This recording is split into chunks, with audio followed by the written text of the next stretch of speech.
C'est fabuleux. Thomas Lavey.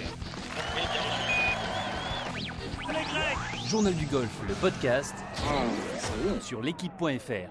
Salut à tous, bienvenue dans le podcast du Journal du golf avec cette semaine le retour à la compétition de Tiger Woods à Torrey Pines. Nous parlerons également de la belle 4e place d'Alexander Levy à Dubaï, sans oublier la chronique de Johanna Klatten. Et avec moi cette semaine pour animer cette émission, Arnaud Thious, rédacteur en chef du Journal du golf. Salut Arnaud. Salut Jean-Philippe. Martin Coulon, rédacteur en chef adjoint du Journal du golf, est également à nos côtés. Salut Martin. Salut Jeep, salut tout le monde. Et enfin, vous avez désormais l'habitude de l'entendre, Johanna Klatten, joueuse du LPGA et marraine de cette émission, est également présente. Salut Johanna. Salut JP. Allez les amis, on démarre tout de suite avec l'événement de cette fin de semaine, le retour à la compétition de Tiger Woods. On l'attendait depuis un petit moment, ce grand test. Sa dernière apparition, on le rappelle, c'était à l'occasion du Hero Challenge aux Bahamas, son tournoi de charité, sur un parcours, on va dire, très permissif. Là, c'était à Torrey Pines, au Farmer Insurance Open. C'était un vrai test. Alors messieurs, est-ce que le défi est réussi pour Tiger, Arnaud ? Évidemment que le défi est réussi pour Tiger. Il fait 23e. Déjà, passer le cut, c'était déjà un succès. Mais là, en plus, il a progressé au cours du week-end. Il en a mis partout, on reviendra là-dessus. Mais il n'est pas blessé, il joue 4 tours. Il n'avait pas joué quasiment depuis 3 ans. Évidemment que c'est réussi. Tout le monde est content, tout le monde est soulagé. Et tout le monde a envie de voir la suite. On a bien vibré, Martin. Est-ce que vous avez vibré ? Vous aviez pronostiqué un cut manqué pour Tiger Oui, j'avais pronostiqué un cut manqué. Oui, je me suis gouré. Et oui, je suis excessivement content de m'être gouré. Et surtout, je suis excessivement content que Tiger m'ait fait faux bond, surtout avec la manière. Parce que c'était mal engagé vendredi pour franchir ce cut qui était vraiment le vrai premier gros test pour ce vrai retour à la compétition comme tu le disais JP et plus 2 après 9 trous le vendredi et 4 birdies pour finir et surtout un birdie sur son 18e trou du jour pour franchir le cut d'un coup. Ça c'était limite jouissif, c'était limite génial parce que enfin on retrouvait le Tiger combattant parce que son grand jeu n'était pas spécialement au rendez-vous, étonnamment d'ailleurs. Je pense qu'on en reparlera. C'est vraiment son petit jeu qui a fait monter la sauce et qui a tenu la baraque pendant toute cette semaine et qui lui fait signer une 23e place. Et c'est ça qui est vraiment encourageant, c'est la manière, l'attitude et la façon dont il a réalisé ce résultat. Donc ouais, Paris, défi carrément réussi de loin. Alors Johanna, vous aviez pronostiqué un top 30 puis un top 10. Est-ce que vous êtes contente de ce retour à la compétition de Tiger Woods, notre ami à tous? Oui, je suis ravie. C'est vrai que j'ai été un peu étonnée de son grand jeu parce que quand j'ai vu sa séance de practice le mardi sur Golf Channel, c'est là où j'ai changé d'avis et je me suis dit top 10 parce que c'était tellement beau ce qu'il faisait. Après, c'est vrai qu'une fois que vous êtes sous les radars et que vous jouez sous pression, ça n'a rien à voir. Votre rythme change parce qu'il y a beaucoup plus d'adrénaline, il y a beaucoup plus de pression. Tout le monde l'attend au tournant. Donc voilà, c'était peut-être un peu trop optimiste de ma part, mais je suis ravie de ce qu'il a fait évidemment et encore plus ravie que son grand jeu soit revenu. Donc non, voilà, j'ai toujours été très optimiste vis-à-vis de Tiger parce que pour moi c'est un génie, personne n'est comparable à Tiger. Donc voilà, je suis vraiment. Alors justement, vous êtes joué sur le LPGA. Est-ce que c'est dur de revenir à la compétition après une longue période d'absence ? C'est compliqué. Qu'est-ce qu'on attend justement d'un premier tournoi ? Mais justement, oui, au début, on n'a pas trop d'attentes. On essaye d'être de relativiser, d'être patient parce que c'est vrai que on a quand même pas mal de facteurs qui rentrent en jeu. Dès que vous êtes en compétition, vous avez beaucoup plus de pression. Vous le sentez dans les mains, vous sentez limite vous tremblez, vous mettez 2-3 trous. Il y a de l'appréhension, au début, au premier tour. Il y a de l'appréhension, mais surtout pour lui, c'est énorme. En plus, il avait quoi ? Il avait un public qui était. Il y avait 4 rangées de spectateurs à droite à gauche. Ça faisait quand même un moment qu'il n'avait pas eu ça. Il savait que tout le monde l'attendait. Donc ce sont quand même des choses qui changent de son entraînement quotidien dans son club à West Palm. Ouais, c'est la carte dans la poche, ça change tout en golf, y compris pour Tiger Woods, on l'a vu. Surtout qu'encore une fois, il n'avait pas eu cette carte dans la poche quasiment depuis 3 ans. Donc Voilà, c'est super dur et encore une fois, il n'y a que Tiger pour faire 23e sur un retour comme ça. C'est surtout hallucinant. Arnaud, on le rappelle, l'année dernière, il avait loupé le cut pour la première fois de sa carrière à Torrey Pines. Est-ce que justement Torrey Pines, là où il a de bons souvenirs, 8 victoires dont l'US Open, même 9 si on compte sa victoire en 91 au Junior World, est-ce que c'était un bon choix de sa part de justement faire son retour à Torrey Pines au Farmers Insurance Open? Oui, évidemment, d'ailleurs il l'avait fait là aussi l'année dernière. C'est le meilleur endroit, c'est l'endroit où il a le plus gagné, l'endroit où il se sent le mieux. Évidemment que c'est pas un hasard s'il est revenu là, c'est pas un hasard s'il a passé le cut. Même l'année dernière il rate que de 4 coups, donc il était pas loin. Évidemment, c'est son jardin Torrey Pines, donc c'était le meilleur endroit et il a passé le cut d'un coup. On peut penser que sur un autre tournoi, peut-être qu'il n'aurait pas passé le cut. Donc oui, bien vu Tiger et tant mieux pour lui, tant mieux pour nous. Non, il s'est basé surtout sur un petit jeu vraiment au point. Il s'est bien entraîné au petit jeu à 27,5 putts par tour de moyenne, mais par contre il en a mis un peu partout au grand jeu, Martin, que seulement 3 fairways sur 14 touchés par jour les 3 derniers jours, c'est faible. Il est oui, évidemment, et ça Johanna qui connaît bien les parcours américains, je pense que tu vas pas me contredire que Torrey Pines c'est pas spécialement des pistes d'atterrissage d'A380 à tous les fairways. C'est plutôt pas évident de trouver beaucoup de fairways, mais là il en a touché vraiment très peu. Je crois que c'est aux alentours un tout petit peu plus de 30% sur toute la semaine. C'est à peine 17 fairways sur toute la semaine, c'est vraiment rien. À la limite, on aurait tendance à dire bon, pourquoi pas s'il les rate de très peu, mais là c'était vraiment des lâchers de faisans, des serpents, et à droite à gauche dans tous les sens, entre 40, 50, 60 mètres des fois. Il est dernier du champ d'ailleurs. Il est dernier du champ en la matière en termes de précision de driving. Donc ça en dit un petit peu long sur évidemment l'état de nervosité, parce que c'était beaucoup de swings un peu nerveux, un peu désynchronisés, un petit peu forcés, un peu bourrin. Et d'ailleurs le dernier jour il a beaucoup mieux drivé, c'était beaucoup plus posé, beaucoup plus zen à ce niveau-là. Et ce qui était vraiment intéressant, c'est la façon qu'il a eu de malgré tout de s'accrocher comme un morback et de s'accrocher avec un petit jeu et surtout un putting surtout sur les longues distances pardon, qui était dingue quoi. Il a eu une capacité à sauver les meubles et à scorer, et c'était ça que je trouvais vraiment le plus intéressant quelque part dans ce retour-là, c'était de plus voir un robot qui faisait des swings et qui cherchait des swings à droite à gauche, je veux mettre mon poulet ici ou là. Il jouait. C'était de nouveau le joueur Tiger Woods. Et c'est ça que moi je retiens vraiment le plus de cette semaine, c'est ce côté enfin on retrouve un vrai joueur de golf avec ses lacunes, ses forces, ses faiblesses, mais qui fait avec ce qu'il a le jour ouais. Et même la semaine dite quoi. Et c'est surtout rassurant au chipping, parce qu'on l'a vu il y a quelques années, c'était limite, il avait mis des hips, il en mettait un peu partout. Là c'était au drapeau et c'était. En 2015, c'était quasiment la pire prestation qu'on ait vue d'un joueur du PGA Tour de tous les temps. Il faisait des tops, des grades comme nous, comme on sait les faire. C'était assez inquiétant même. C'était très inquiétant. On pensait qu'il était fini pour le plus haut niveau, qu'il n'arriverait plus jamais à chipper. Et là, il a chippé comme un des meilleurs joueurs du monde et comme le Tiger Woods quasiment qu'il a été. Donc ça, c'est très très encourageant là-dessus, on n'a plus aucun doute. Martin. Ouais, et c'était marrant parce qu'on en discutait il n'y a pas si longtemps que ça avec Johanna qui nous fait l'honneur d'être dans les bureaux depuis quelques temps avec nous. Et on en discutait rapport au fait que Tiger Woods, il a pu clairement beaucoup plus s'entraîner au putting et au petit jeu. C'était ce qu'il de fait de sa blessure et de fait de exactement. Du fait de souffrir du dos de façon récurrente. Mais il ne pouvait pas le faire avant, là. C'est que récemment. Et du coup, ça se voit.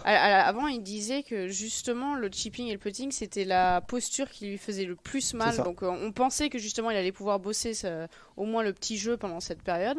Et il n'a pas pu le faire seulement. Il l'a fait seulement pendant les derniers mois. Et là, on voit bien ça porte ses fruits. D'ailleurs, on peut penser que c'est pour ça qu'il faisait ses tops, ses grades.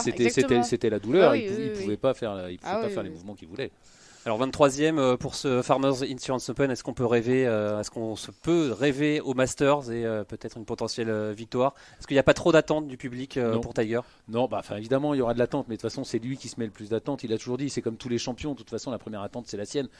En même temps c'est à Augusta qu'on l'attend. Évidemment on va voir ce qu'il joue jusque-là et comment, mais il sera l'un des 3 favoris du Masters sans aucun doute avec Spieth et Dustin Johnson, c'est une certitude.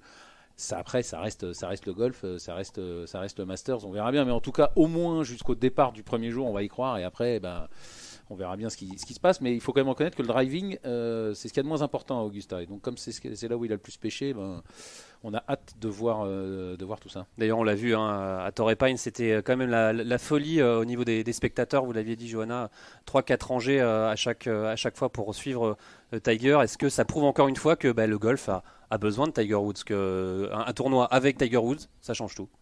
Tiger Woods, c'est Martin. un peu le soleil du système solaire golfique. Enfin, je veux dire, il y a lui et les autres depuis les années 2000. Et encore une fois, évidemment que ça le prouve. Alors oui, on peut dire, oui, on en fait des caisses sur Woods. Oui, au fait, il y a Jason Day qui a gagné le tournoi. Oui, bon, il fait que 23e. C'est vrai qu'il a un peu éclipsé Jason Day, cette victoire. Oui et non, parce que j'ai envie de dire, il a joué un peu plus tôt que les autres. Il a fait de superbes audiences et il n'a pas négligé l'intérêt que le tournoi pouvait avoir par ailleurs. Mais c'est vrai que tout le monde a envie de voir Tiger Woods, et nous les premiers, et tous les spectateurs s'y sont pas trompés. Enfin, je veux dire, c'est encore une fois l'un des meilleurs golfeurs de ces 20-30 dernières années à tout niveau. Il a dominé le golf comme personne ne l'a jamais fait pendant 10 ans. Enfin, c'est impossible de pas avoir les yeux rivés sur ce bonhomme-là, quoi qu'il fasse, quoi. Et même le grand public, même le grand public ne s'intéresse au golf que grâce à Tiger. Donc même eux savaient que Woods jouait ce week-end. Ce qui est vrai, c'est qu'à l'annonce de Tiger Woods au Farmers Insurance Open, on n'avait qu'une hâte, c'était de voir. Et puis même on regardait les classements, on scrollait pour voir le nom de Tiger, on espérait qu'il passe le cut. Il y a quelque chose de magique qui se passe quand il est sur un parcours, ce joueur. Encore une fois, il a fait le golf et en plus il a manqué au golf, et puis il a quand même eu des déboires. Il est revenu numéro 1 mondial en 2013, et depuis le 2013 c'était une descente aux enfers, et on a même cru cette année qu'il était perdu, non pas pour le golf mais même quasiment pour quand on a vu l'image de son arrestation. On se posait des questions sur sa santé mentale et sur le fait est-ce qu'il allait pas essayer de se suicider ou en tout cas on se disait le golf c'est fini. Donc là, de voir qu'il revient et de voir qu'il est compétitif, et évidemment que tout le monde est content. Surtout qu'en face, on a une génération incroyable. Tous les autres golfeurs n'ont jamais été aussi forts, et on a envie de voir Tiger face à tous les autres qui sont quand même des sacrés clients. Ouais, Johanna, ça pourrait vraiment être le plus gros comeback de l'histoire presque du sport, parce qu'après tout ce qu'il a traversé entre ce qui lui est arrivé en termes d'histoire extra-conjugale. Ensuite, toutes ces blessures et quand vous avez tellement de douleurs comme il en a eu, c'est vraiment déprimant. Moi, je connais beaucoup d'athlètes qui ont eu des problèmes de dos comme lui et qui sont tombés dans de la dépression parce que vous avez tout le temps mal, vous pouvez plus bouger, et c'est pour ça qu'on l'a retrouvé dans cet état au bord de la route l'année dernière, parce qu'il était sous antidépresseur. Donc s'il arrive à revenir comme ça, qu'il arrive à regagner, mais c'est juste, mais ce sera une histoire. Ça rentrera dans l'histoire du sport, et on en a tous envie. Après, il y a eu Ben Hogan aussi qui a eu un gros accident. Voilà. Donc, après, c'était une autre époque aussi. Oui, non, mais comparer les comebacks, mais c'est sûr que encore une fois, on n'y croyait plus. Surtout autour de cette table et dans plein de rédactions, plus personne n'y croyait. Il est là, il est de retour, et vivement le Masters encore une fois, parce que pourquoi pas. Alors en termes d'audience, d'ailleurs Martin, vous avez un petit chiffre, qui veut dire beaucoup. Un petit chiffre que vient de me souffler Ben Cadieux, qui est juste à côté de moi, qui va parler plus tard. Ne vous inquiétez pas, vous allez l'entendre. Oui, et c'est vrai que les chiffres d'audience de ce Farmer, c'est en particulier des moments où Tiger a été à l'écran, c'est-à-dire quand même pas mal de temps pendant la journée, était équivalent quasiment à l'US Open 2017, au chiffre de l'US Open 2017, donc sur un majeur, quoi. Donc ça en dit long sur évidemment l'intérêt toujours énorme que ce bonhomme-là suscite auprès des téléspectateurs du monde entier, évidemment des téléspectateurs américains en premier lieu. Donc voilà, c'est parlant en soi, quoi. Johanna. Oui, c'est d'ailleurs pour ça qu'ils ont changé les départs le dimanche. Ils ont fait les départs du 1 et du 10, parce que s'ils n'avaient pas fait ça, Tiger Woods aurait été en partie 2 en premier le dimanche, et il n'aurait pas été retransmis à la télé aux États-Unis. Justement parce qu'ils savent que... Info Johanna Claten. Allez, prochaine sortie pour Tiger Woods, ça sera du 15 au 18 février au Genesis Open. On a hâte déjà de revoir le Tigre, ça sera sur le Riviera Country Club. C'était le lieu d'ailleurs de son premier tournoi sur le PGA Tour en 1992. On a presque oublié, on l'avait dit, la victoire de Jason Day sur ce Farmers Insurance Open qui a remporté le tournoi en playoff face à Alex Noren. Ça s'est terminé donc lundi. Et pourquoi ça s'est terminé lundi ? Parce que les joueurs ont pris beaucoup de temps, notamment J.B. Holmes le dimanche, qui, on va dire, lui, a vraiment pris son temps sur le dernier trou du parcours. Et ça vous a pas plu, Johanna ? C'est l'objet de votre chronique. JP, oui. Donc, que s'est-il passé en Californie ? Alors, tout d'abord, les dernières parties ont duré pas loin de 6 heures. Ensuite, on a tous attendu pendant 4 minutes 10, je répète 4 minutes et 10 secondes, que JB prenne une décision sur son second coup du par 5, à savoir s'il attaquait le green en 2 ou non. Tout ça pour faire un lay-up. Pendant ces 4 minutes, on a senti la crispation s'installer chez ses partenaires, notamment Noren, qui était le prochain à jouer son coup. 4 minutes pendant lesquelles certains achètent un appart avec moins d'hésitation que JB. Oui, d'ailleurs, certains de ses compères n'ont pas été tendres via les réseaux sociaux, Johanna. Oui, en effet, on a eu Luc Donald qui a envoyé un bon pic à JB en disant « c'est quand tu veux, JB ». Puis Marc Calcavecchia qui l'accuse de comportement antisportif vis-à-vis de ses partenaires et exige qu'il soit pénalisé. Et Daniel Berger qui se plaint que des joueurs comme JB entache la réputation globale du tour alors que ça ne concerne en réalité que quelques joueurs. Il est donc temps d'adresser sérieusement le problème. On avait connu la même chose l'an dernier pendant le tournoi du LPGA à Dallas où Chris Sticker avait également mis 3 plombes à faire un drop et exécuter son coup. On vous sent en colère, Johanna, cette semaine. Mais oui, parce que le résultat de tout ça, c'est une grosse chute d'audience à la télé et des fans exaspérés qui quittent les lieux. Dans le cas du Farmers, le playoff a du coup été reporté au lundi sans aucun spectateur puisque l'organisation du tournoi avait décidé de fermer le golf par mesure de sécurité. Donc comme le soulignait Calcavecchia, le jeu lent est aussi synonyme d'un manque de respect vis-à-vis des autres joueurs dans la partie. Sur le LPGA, on a une liste de joueuses avec lesquelles on n'a juste pas envie de jouer. Et vous donnez pas de nom, Johanna là ? Non. Après, je peux dire que c'est souvent la tendance chez les Scandinaves et les Espagnols. Voilà, j'en dirai pas plus. Bon bref, on sait toutes que même avec la plus grande patience du monde, le jeu lent des autres joueuses va finir par nous énerver dans la partie. Et qu'au bout d'un moment, notre propre concentration va lâcher. Moi par exemple, j'ai eu une phase où je me suis rendu compte que ma routine prenait un peu trop de temps. Et ça me mettait mal vis-à-vis de mes partenaires. J'ai travaillé là-dessus et désormais je suis bien plus rapide. Alors Johanna, quelles sont vos solutions selon vous pour accélérer ce jeu lent ? Mais il faut pénaliser les joueurs, et ceci en mettant des points de pénalité et non pas des amendes. Car à un certain niveau, les joueurs gagnent tellement d'argent que ça n'est pas une petite amende de 1 000 $ qui va les bousculer. Messieurs, une réaction sur le jeu lent. Est-ce qu'il faut pénaliser plus durement, justement en mettant des points de pénalité peut-être pour... Évidemment, il n'y a que ça qui va marcher, c'est mettre des points de pénalité. Jouer en 6 heures, c'est impossible. Mettre 4 minutes pour jouer un coup décisif, ça va probablement coûter le tournoi à Alex Loren, c'est scandaleux. Et c'est toujours pareil, c'est que vous prenez votre temps, vous n'avez rien à faire des autres. Donc c'est aussi un manque, c'est un manque d'éducation. Jason Day l'a dit, lui, il s'en fout. Il dit voilà, moi je prendrai le temps qu'il faudra pour jouer mes coups et voilà. Ancien numéro 1 mondial, c'est pas très classe. Non, c'est scandaleux et c'est encore une fois vous gênez les autres, donc vous embêtez le public et puis vous gênez vos partenaires, donc c'est anti-golfique au possible. Martin, pénalité. Une réaction là-dessus ? J'ai juste envie de jeter JB Holmes dans le lac, voilà. Parce que oui, c'est évidemment antisportif, mais le souci, c'est que c'est quelqu'un qui est réputé comme lent à la base, et que déjà, il jouait en dernière partie d'un tournoi. Évidemment, il y a de l'enjeu. Évidemment, les dernières parties sont habituellement un poil plus lentes, mais là, on parle d'une partie de golf à 3 en 6 heures, quoi. À téléviser, enfin je veux dire, c'est comme un pro-am. C'est le pire exemple qui soit pour les gamins qui regardent ça et qui se disent JB Holmes il met 4 minutes à jouer un coup, moi je peux faire la même et puis ça pose pas de problème, quoi. Donc non, c'est d'une pas classe, pas sportif, c'est pas un bel exemple pour les gamins, et puis ça sert à quoi ? Surtout pour faire un lay-up, c'est-à-dire même pas tenter le green en deux, même pas aller jusqu'au bout de son raisonnement. Enfin, je veux dire, c'était nul, quoi. Alors nul. Martin, vous parlez de lac, ça on rebondit sur Evian. C'est le problème aussi à Evian, où vous jouez. Les joueurs se plaignent souvent du jeu très lent à Evian. Ouais, c'est souvent le cas parce que Evian déjà comme parcours, il est long. Il est beaucoup en pente, il y a beaucoup de dénivelé, il est fatigant, donc de toute façon ça va ralentir le rythme. Ensuite, les conditions climatiques presque chaque année ont été assez déplorables, c'est pour ça qu'ils vont déplacer le tournoi en juillet pour 2019. Et après, quand c'est difficile, les filles commencent à se gratter, bref, se gratter la tête, et sur le choix de club, le coup à jouer, et c'est horrible parce qu'elles mettent, elles vont mettre 3-4 minutes à décider d'un coup, et c'est pas possible, quoi. D'ailleurs, sur le Tour européen, ils vont faire une action l'année prochaine sur un tournoi avec des timers sur sur les départs, Martin. Oui. C'est évidemment toujours le Ce sera 40 secondes, je crois. Ouais, c'est déjà le cas. 40 secondes pour un joueur et puis 30 pour celui d'après. 40 secondes quand on est le premier à jouer, et ça c'est déjà le cas de toute façon.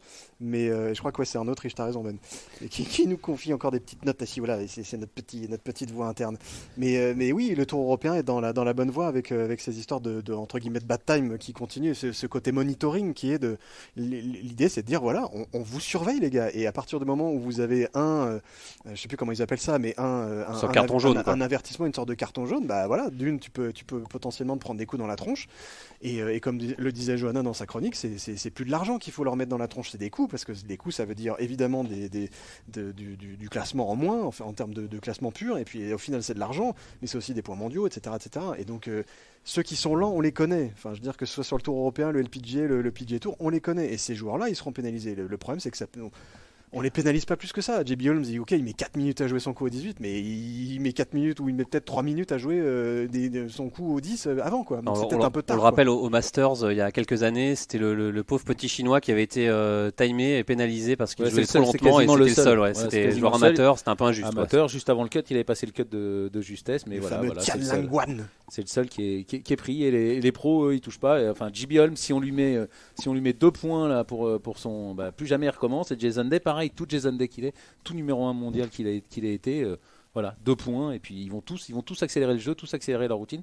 Comme l'a dit Johanna tout à l'heure, elle aussi elle était un peu lente, elle a accéléré sa routine. Si on fait pareil avec les joueurs du PGA Tour, ils accéléreront leur routine et ils joueront en 4 heures.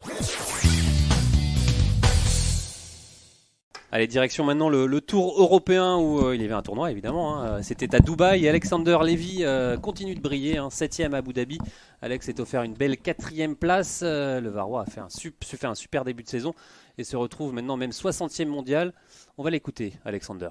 Je suis très content. Ça fait 2 belles semaines, plus l'Eurasia Cup qui était vraiment une belle semaine. Maintenant, il va falloir construire, continuer à travailler comme je travaille et voilà, prendre un peu plus en confiance. Aujourd'hui, je me suis mis un peu trop de pression sur les épaules. J'ai trop essayé de bien faire et j'ai pas profité du moment, c'est dommage. Voilà, après on apprend, mais c'est vraiment positif. J'ai vraiment bien joué au golf. Voilà, il faut que je prenne du plaisir et que j'essaye de faire le mieux possible. Et voilà, j'ai fait un bon résultat la semaine dernière. Voilà, c'est super encourageant et je suis très content. Alors Alexander Levy, toujours aussi enthousiaste après sa 4ème place à Dubaï. Alors la question est simple, messieurs, est-ce que Alexander Levy peut rentrer dans le top 50 mondial avant le Masters et donc se qualifier pour Augusta? Évidemment, sur sa lancée, là, il vient de gagner quasiment 20 places au classement mondial, il est 60e, il est déjà rentré dans le top 50 mondial.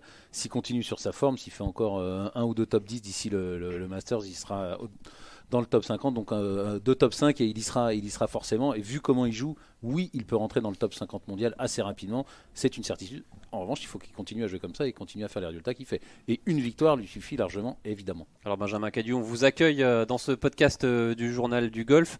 Vous avez bossé le dossier alors, Alexander Levy? Top 50, c'est possible? Oui, c'est complètement possible. Il va jouer 2 fois d'ici le 19 février. Pourquoi je vous parle du 19 février, Jean-Philippe, à votre avis? Ce sera PSG Real, non? Non, rien à voir. Non, c'est le 14. Ah, c'est le 14, ouais. Non, ce sera le lendemain du tournoi à Oman. Et le 19 février, sur l'Almouche Golf Club. Sûrement, oui, on vous fait confiance. Et c'est justement cette date-là, si on saura si Alexander Levy est qualifié pour le mondial de Mexico, le premier WGC de l'année, ce qui sera un tournoi évidemment très bien doté, gavé de points mondiaux et de dollars, qui sera également très important pour se qualifier pour le Masters, puisque la deadline pour entrer dans le top 50 et donc jouer le Masters, Jean-Philippe, c'est le 26 mars.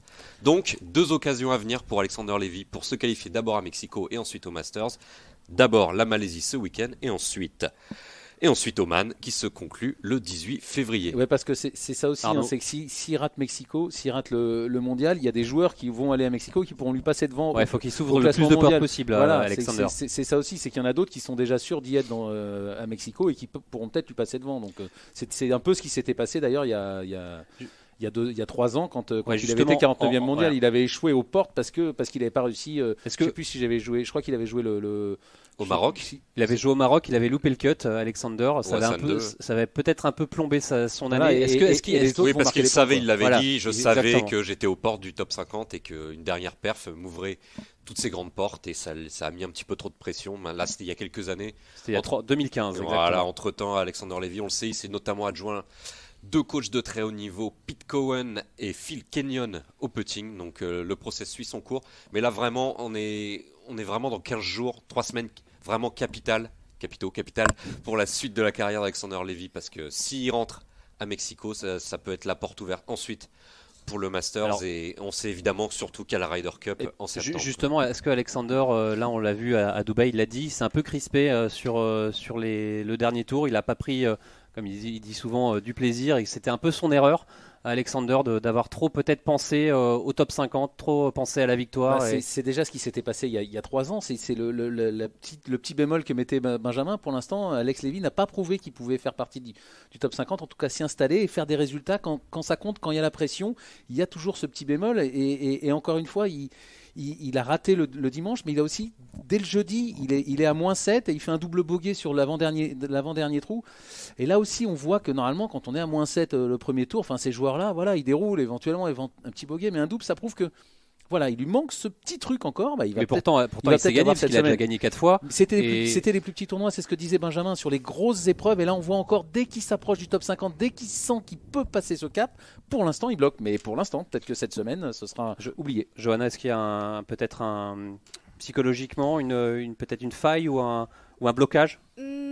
Non, je suis pas du tout inquiète pour lui. Il y a juste certains joueurs, ils ont besoin de plus de temps pour apprendre et il faut se mettre dans cette situation de plus en plus souvent pour mieux gérer ce genre, ce genre de situation. Et à force d'expérience, il va y arriver. C'est un mec qui bosse comme un taré. Il a fait un boulot de dingue apparemment cet hiver avec Phil Kenyon et son coach technique. Je suis convaincue qu'il va y arriver. Je pense que là, il a vraiment franchi un cap. 7e, 4e, moi je le vois faire quelque chose de très beau en Malaisie, d'autant plus qu'il aime bien l'Asie. Et voilà, et on sent que la Ryder Cup, ça le travaille pas mal. C'est sûr que c'est pas facile d'être dans ce genre de position. Le connaissant de Dubaï, c'est vrai que là où il a fait son double, c'est vraiment comme nous, on connaît bien ce parcours sur le tour européen. Ce trou numéro 9, il est assez diabolique, le deuxième coup, et il n'a pas eu beaucoup de chance, ça c'est sûr. Après, voilà, moi je pense qu'il progresse et il est vraiment sur la bonne voie, donc j'ai aucun doute. Vraiment, je suis très optimiste pour lui pour la Ryder Cup. Alors justement, la Ryder, on en parle. Il avait dit dans une interview il y a quelques semaines que justement la Ryder, pour l'instant, lui, ne pensait pas avoir le niveau. Est-ce que Alexander Levy en Ryder Cup, c'est possible? Alors, et ça va être très compliqué, on le sait, comme vous dites Jean-Philippe. C'est très relevé, ouais. C'est très relevé, et je vais citer Fred Couples, qui s'y connaît plutôt en jeu par équipe, un vainqueur de Masters, et multi-capitaine et vice-capitaine en épreuve par équipe pour les USA. Il a dit, cette Ryder Cup en France, elle va être énorme. Pourquoi? Parce que ce sera les 24 plus beaux joueurs qui n'ont jamais été assemblés dans cette compétition. Rien que ça, quoi. Ça sera un monument si Alex Levy réussit à intégrer cette équipe. Regardez juste les 8 premiers qui pour l'instant sont dans les qualifiés automatiques. C'est énorme. C'est John Ram, c'est Sergio Garcia, Fleetwood, Fischer, Fitzpatrick. C'est des joueurs qui, à mon avis, McIlroy, pardon, qui ne bougeront. Cette liste de 8 ne bougera quasiment pas. Mais ça sera compliqué aussi pour rentrer, avoir une wildcard et avoir dans les 4. 4 choix à faire par Thomas Bjorn. Alors bien sûr, on dit que Alexander Levy est français, mais si Thomas Bjorn le prend, ça sera par ses perfs et parce qu'il est vraiment in the bubble, comme on dit, qu'il est vraiment dans le coup. Parce que regardez qui n'est pas dans l'équipe pour l'instant. Poulter. Il y a facilement 4 sièges à prendre. Henrik Stenson, Ian Poulter qui vient de faire 6e à Dubaï, qui joue très bien au golf national, ça faut pas l'oublier. Alexander Noren qui vient de perdre en playoff sur le PGA Tour, lui non plus il n'est pas techniquement dans les clous. Thomas Peters n'y est pas, Angel Cabrera Bello n'y est pas, excusez-moi, sans parler de Shane Lowry, et également des petits nouveaux. On parle pas beaucoup de... Bon, évidemment j'ai oublié Paul Casey, mais alors lui il y sera, j'y couperai ma main, mais aussi également des petits nouveaux comme Chris Paisley qu'on connaît pas, qui vient de faire premier, 5e premier. Paratore, Wiesberger, Paul Dune, le jeune néerlandais. Pour vous, tous ceux que vous donnez là, Alexander Lévy est comparable à cela. Après, mais vous voyez Paratore devant Alexander Lévy? Non, pour l'instant, ça peut exploser. Ça peut exploser, mais voilà, encore une fois, de toute façon, il faudra qu'il rentre dans les 50, il faudra qu'il rentre dans les 40, voire dans les 30 et même peut-être dans les 20 pour faire partie de cette équipe de Ryder Cup. Ça serait un miracle d'avoir un Français en Ryder cette année. Énorme, ça serait une perf énorme. Faut pas oublier notre magicien Victor. Voilà, moi j'y crois toujours. Qui a déjà été 15e mondial. Mais Victor ne joue pas en ce moment, donc pour l'instant. Alors Victor ne joue pas, mais c'est quand même incroyable avec lui. C'est toujours ce magicien de Victor. Il est devant Alexander Lévy aux 2 classements de qualificatifs pour la Ryder Cup, l'European Points List et la World Points List. Donc il faudrait déjà qu'il joue. Il jouera à Oman justement. 18 février, Victor. Victor sera en tout cas, il est dans le champ. Il est dans le champ. Non, mais moi, je savais pas que Fred Couples avait dit ça, mais moi, ça fait longtemps que je dis que cette Ryder va être incroyable. Quasiment les 24 meilleurs joueurs du monde seront là. Les Américains, c'est dingue, mais les Européens, de plus en plus, Benjamin, vous n'y croyiez pas beaucoup il y a quelques temps, mais de plus en plus, ils font partie des meilleurs joueurs du monde. Et voilà, et ben moi, on va arriver au Golf National en septembre. Ce sera du 50-50 parce qu'on sera à domicile et l'équipe européenne sera la plus forte de tous les temps. L'équipe américaine aussi, mais l'équipe européenne sera la plus forte de tous les temps. Ce sera dur pour Alex Lévy, mais il peut en faire partie. Encore une fois, il faudra qu'il fasse la saison de sa vie. Est-ce qu'une Ryder Cup avec Tiger Woods et un Français, ça serait pas un petit rêve? Mais on y croit beaucoup plus qu'il y a 2 mois et même qu'il y a une semaine. Tiger Woods sera là au pire comme vice-capitaine. Ouais, mais enfin bon, c'est pas la même chose. C'est la meilleure chose qui puisse arriver au golf français qu'il y ait un Français et Tiger Woods. Et pour terminer, Benjamin. Ouais, sur Tiger Woods en vice-capitaine, je vois bien aussi si jamais Alexander Lévy ou un autre Français ne se qualifie pas, Alexander Lévy en sorte d'assistant comme il se fait quasiment à chaque édition de la Ryder Cup. On se souvient qu'en 2010, des jeunes joueurs européens dont j'ai oublié le nom évidemment, on va me le souffler. Non. Non. Ross Fisher en 2010, il était, il me semble, non? Il y avait Ross Fisher qui était assistant d'assistant et un autre qui était sponsorisé par Lacoste et qui Sergio Garcia aussi est venu. Donc je vois bien Alexander Lévy venir dans les cordes et pour mettre l'ambiance, souffler un peu le public. Et juste pour terminer, rapidement, ce que Lévy a besoin, c'est des très très gros pets. Là, on a vu des beaux pets, c'est-à-dire des top 10 sur des beaux tournois. Maintenant, on veut voir des pets à la Dubuisson, 2 top 10 majeurs et 3 perfs au-dessus de 500 000 euros. Par exemple, une finale en WGC ou quelque chose comme ça, mais des pets à plus de 500 000 euros. Et surtout être présent dans les majeurs. Évidemment, être présent dans les majeurs. Là, depuis sa victoire, depuis que la course à la race, la course à la Ryder Cup a démarré, Alex Lévy n'a pas encore posté de chèque à plus de 200 000 points sur la race. Il faut vraiment des chèques à plus de 500 000 euros pour jouer contre ces grands noms qu'on a évoqués tout à l'heure. Allez, merci Benjamin. Et comme chaque semaine, la rédaction se met en mode fantasy. On accueille Rémi Rivière. Vous êtes près de 400 à jouer avec nous et à parier sur les meilleurs joueurs du Tour européen. Alors Rémi, dites-nous, il paraît que ça s'agite en haut du classement. Beaucoup de mouvements, c'est vrai. Notre leader de la semaine dernière, Thomas de Rambure, laisse son trône et glisse à la 3e place. Son successeur s'appelle Corentin Pasquier et son équipe Team Pression, qui ne semble pas vraiment la subir, Jean-Philippe. Le nouvel homme fort de la Ligue compte 2,7 millions de gains, mais bon, le top 5 se tient en 200 000 euros, alors Corentin est loin d'être à l'abri. Et avant que vous ne me posiez la question, sachez que la team Journal du Golf ne se bat pas vraiment pour les premières places, puisqu'on est 170e avec 1,7 million de gains. Ouais, c'est pas terrible pour le moment, mais on va se rattraper. D'ailleurs, cette semaine, le Tour européen s'arrête à Kuala Lumpur pour le Maybank Championship. Alors Rémi, donnez-nous vos tuyaux là. Il faut parier sur quel joueur? Alors première chose à savoir, Jean-Philippe, c'est que le Sojana Golf & Country Club, le parcours hôte du Maybank, est voisin du Glenmarie Country Club, celui de l'Eurasia Cup. Ah bah ça change tout alors. Donc forcément, les 3/4 de notre équipe étaient déjà du voyage début janvier. On a pris les Asiatiques Kiradek, Happy Barnrat et Aotongli, qui a gagné à Dubaï dimanche, on le rappelle. On a aussi sélectionné Henrik Stenson, numéro 2 de la race et numéro 12 mondial. Toujours chez les Européens, l'Autrichien Bernd Wiesberger, 3e du Maybank l'année dernière. Et puis le Sudaf Hayden Porteus, le petit pronostic de notre marraine Johanna Claten, qui nous a dit, je cite, « Je le sens bien ». Ah bah si Johanna dit, on va l'écouter. Mais attendez Rémi, il manque pas un joueur là dans votre fantasy? On ne peut rien vous cacher. Il est français il me semble, non? Absolument Jean-Philippe. En effet, Alexander Lévy, il est encore dans notre équipe cette semaine. Rien d'étonnant puisqu'il enchaîne des bonnes perfs en ce début d'année. Victoire en Eurasia Cup, 7e place à Abu Dhabi, 4e à Dubaï dimanche. Et puis, Lévy est désormais 60e au ranking mondial. Et quand on sait qu'une place dans le top 50 assure un ticket pour le Masters, on se dit qu'Alex doit avoir quelques idées derrière la tête. Ouais, en tout cas, on le lui souhaite. Hein. Merci à vous, Rémi. Une Fantasy League à retrouver sur notre page Facebook, Journal du Golf. On vous invite tous à jouer. Vous pouvez rejoindre notre ligue, même en cours de route. Un petit prono, messieurs et Johanna, pour justement ce Maybank Championship et la place d'Alexander Lévy. Allez, on va parier. Allez, on va parier. Bah écoutez, moi, j'aime bien les maths. Il a fait 7e, il a fait 4e. Et ben, moi je dis qu'il va faire premier. Allez, cette semaine, j'y crois. Allez, Johanna. C'est la loi des séries. Moi, je dis top 3. Top 3. Benjamin. Moi, je vais être pas très optimiste comme d'habitude. Je vais me faire encore pas mal d'ennemis, mais je le vois pas dans le top 10 cette semaine, tout simplement parce que beaucoup trop de voyages en ce moment. Il a laissé trop d'influx. Ouais, ça a commencé à l'Eurasia Cup, c'était en Malaisie.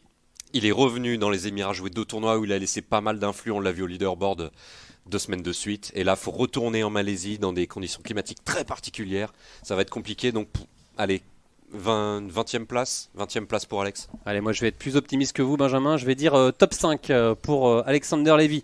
Allez, c'est la fin de cette émission. Merci à tous de l'avoir suivi. On se retrouve la semaine prochaine pour une nouvelle édition du podcast. Salut! Salut à tous! Journal du Golf, le podcast sur l'équipe.fr.